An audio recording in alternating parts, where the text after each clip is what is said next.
Hello everyone. I Assistant Professor Pragati Shetty from Department of Microbiology, KG Somaya College.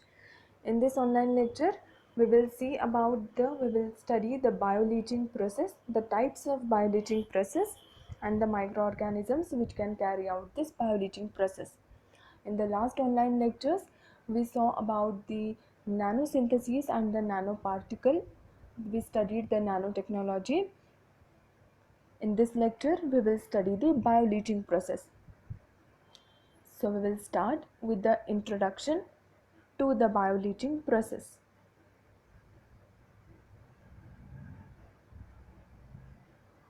Okay.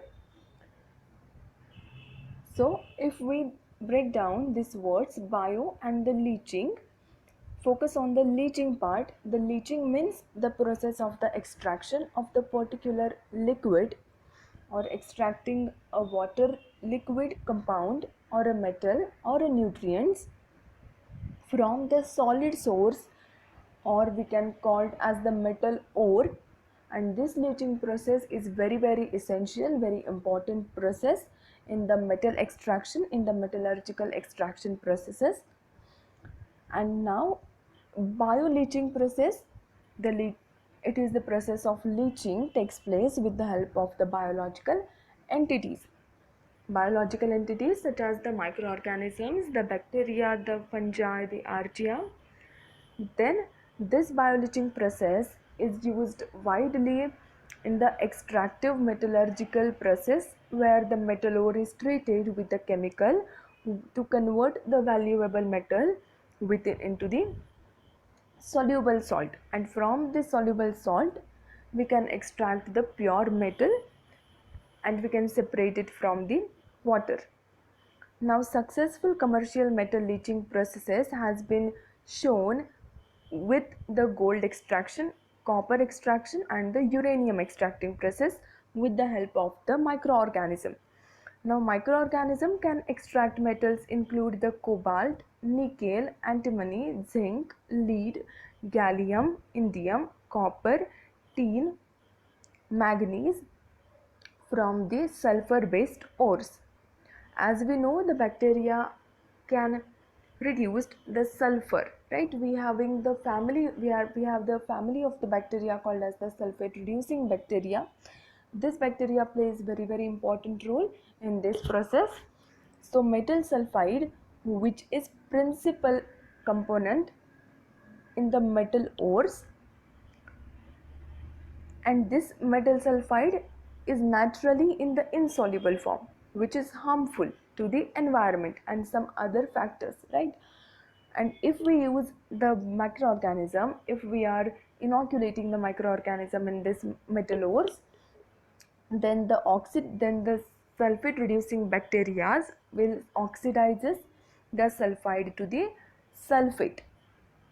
sulfate and producing the soluble metals, soluble sulfate form, and from that we can easily extract our metals with the separation of the water, right? So this is the basic protocol or the basic information about the bioleaching process. Now we will see the microorganisms which are used in the bioleaching process. There are two main family. One is the same family, two main organisms. One is the Thiobacillus thiooxidans and the Thiobacillus ferrooxidans. Thiobacillus thiooxidans, these are the organisms which are responsible for carrying out the oxidation, and therefore their name says the thiooxidants, right? Now these are the gram negative short rods which uses the sulfur as its primary energy source. Therefore, they oxidize the sulfur to the soluble sulfate. As I mentioned, the bacteria are able to oxidize the sulfur to the sulfate, right? So, these are the Thiobacillus thiooxidans.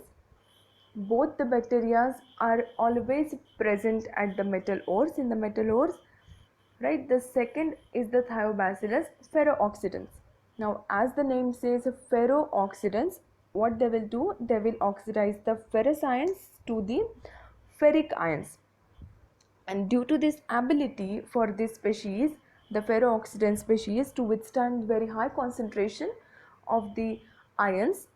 Therefore, they used in the metal extraction of the ions such as the copper, cobalt, nickel and the zinc ions.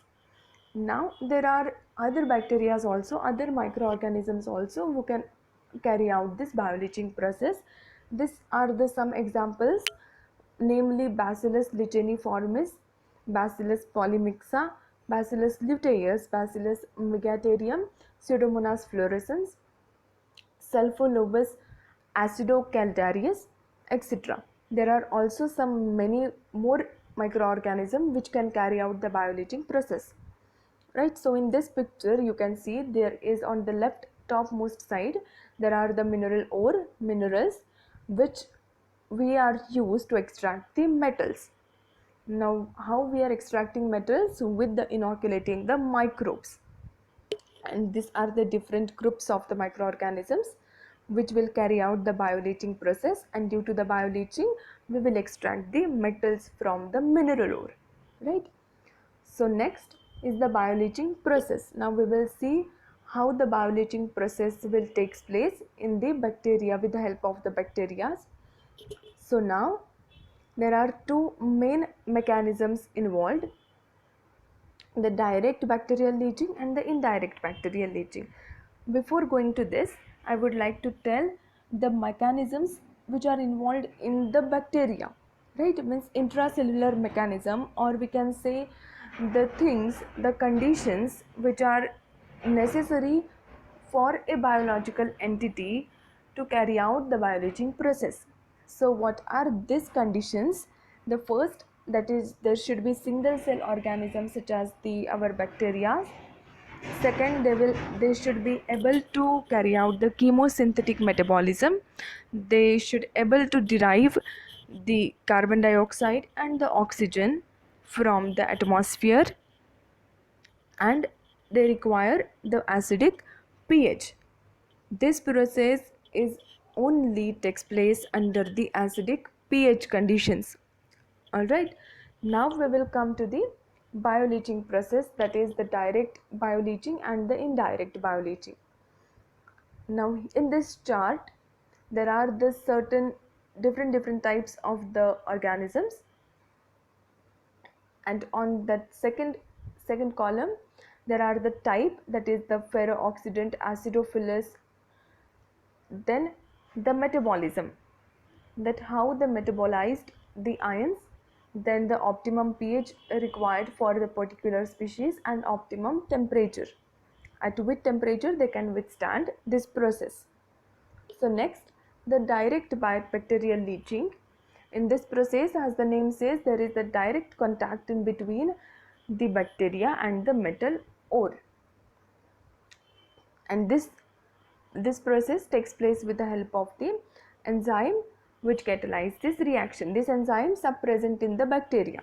So for example, the pyrite, in this reaction we can see the pyrite as our substrate, which is oxidized by the bacteria Thiobacillus, producing the sulfate, the ferric sulfate, with the production of the sulfuric acid. Now this ferric sulfate is soluble form. We can extract metals from this ferric sulfate with the separation of the water, right?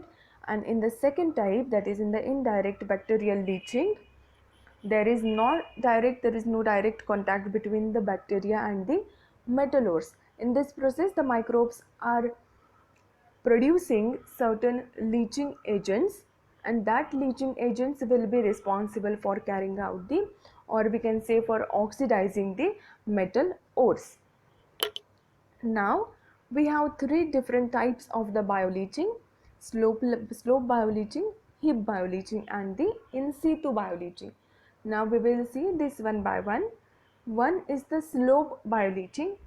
In that, the ores are first, the metal ores are first ground to get the fine pieces. Now in this process what happening, the first we have to break down our initial ore into more smaller forms smaller pieces, and that pieces we have to dump into the large leaching dump.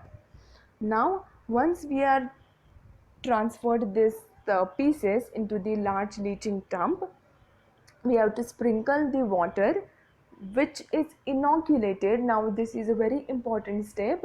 The water which is inoculated with the inoculum, that is the Thiobacillus species, so that once we sprinkle this water, our bacterial species and our metal ore will get in contact with each other, and there the oxidation happens, so that our bacteria will produce the soluble metals. From that we can extract the metals with the separation of the water. So you can see in the third point, water is collected from the bottom and used to extract. Now this water which we sprinkled can be collected in the bottom, from the bottom of this dump, leaching dump unit, and can be used to extract the metals.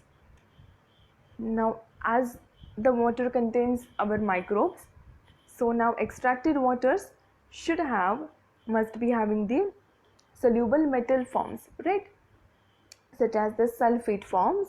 Now we will collect this water and then we will use this water to extract the metals and generate the bacteria in an oxidation pond. Now next type is the heap leaching, heap bioleaching. Here the ore is not breaking down into further smaller pieces. Here directly the ore is dumped into the large heaps. Here we are transferring our ore into more large heaps, right? Large heaps called as the leach heaps. And again the further process is similar to the slope leaching, that is again we have to sprinkle the water which inoculated with our bacterium. Continuously we have to sprinkle this water over the ore, and then water is collected from the bottom which must contain the soluble forms of the metals. Now how the soluble metals are present in the water? Because the water contains our bacterium. Bacteria will do the oxidize the metals, and so we will get the soluble metal forms in the water. Now we will use this water for the metal extraction. We will get the pure metal and the separate water. Okay. Now the third type is the in situ bioleaching. Now as the name says, in situ, in this we are not putting our metal ore into any dump unit, into any place. We will keep the ore in its original position only on the earth. And here what we will do the surface blasting of the earth to increase the permeability of the water, to increase the transport of the water in this earth on the solid surface, on the original surface on the earth. We will do the surface blasting of the earth. Why we are doing this step? To increase the permeability of the water, so that there is increased transport of water between the metal ores. In this type we are not sprinkling the water. In this, the water containing inoculum is directly pumped through the drill passages to the ores. So this type is little bit different from the previous two types. What is happening in this type, in situ bioleaching? In this process the ore remain in its original position on the earth, right? The next what we are doing, the next we are increasing the permeability of the water, so that there is increased transport of the water into the metal ores. Now the water containing the Thiobacillus species is pumped through the drilled passages. Now we will make some passages in this earth, on the earth, inside the earth, which reaches the ore, and through this passage we will pump the water which is inoculated with the Thiobacillus species. After this the water will reach to the metal ores. Now this water containing the Thiobacillus species, right? Now the acidic water seeps through the rock. The acidic water will comes, we will collect through the rocks, we will come, the acidic waters will come down, will seeps through the rocks, and that can be collected at the bottom. The next step is the same, that the water then is collected and then water is used for extraction of the pure metal, and the water is separated and can be reused for the further process, right? So this is about the in situ bioleaching. So in this process, in this online lecture, what processes we saw? We saw the bioleaching. What is bioleaching? What types of microorganisms are used, are able to carry out this process? The indirect bacterial leaching, direct bacterial leaching. Then next we saw the three types: slope bioleaching, heap bioleaching, and the in situ bioleaching. In this, slope and heap are very related to each other, whereas in situ bioleaching is little bit different process. This three types we are having in the types of bioleaching process. So I hope you understood today's online lecture. If you have any doubt regarding this lecture, please ask in the comment section. Thank you for watching.